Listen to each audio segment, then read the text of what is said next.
China is known as sole manufacturing superpower today. But why is that so?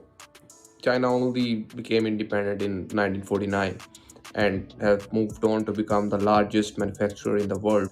Its actual production is around 35%, and the nine countries that are next in the list, their combined production is actually less than that of China. So, what is the reason behind this? Many say it's Soviet Union socialism following at the very start, or the self-determination that is found within Chinese community, or their hardworking.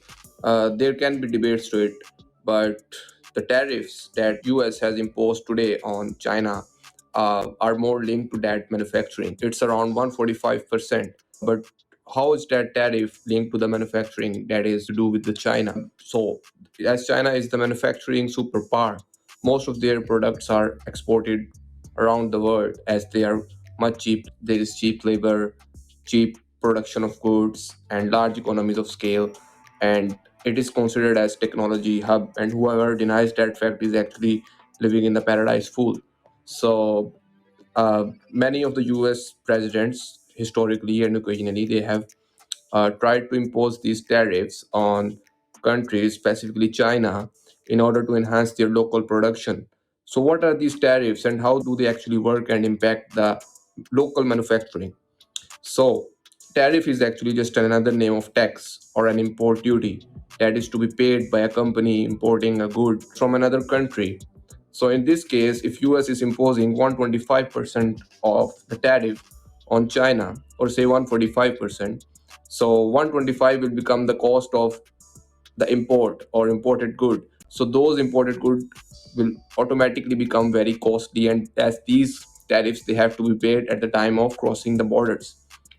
So when these will become costly, the local manufacturer they will be flourished by way of cheap production, as their products will be cheaper as compared to the imported goods from China. So people will be more encouraged to buy the local goods as compared to the imported goods specifically from China. But all in all, this has now only become a tariff game, as the China commerce team suggests that it's more of a number game instead of an actual trade war, because there are no actual winners or losers. Countries will retaliate and there will be counter tariffs as well. China has just slapped retaliatory tariffs of 84%.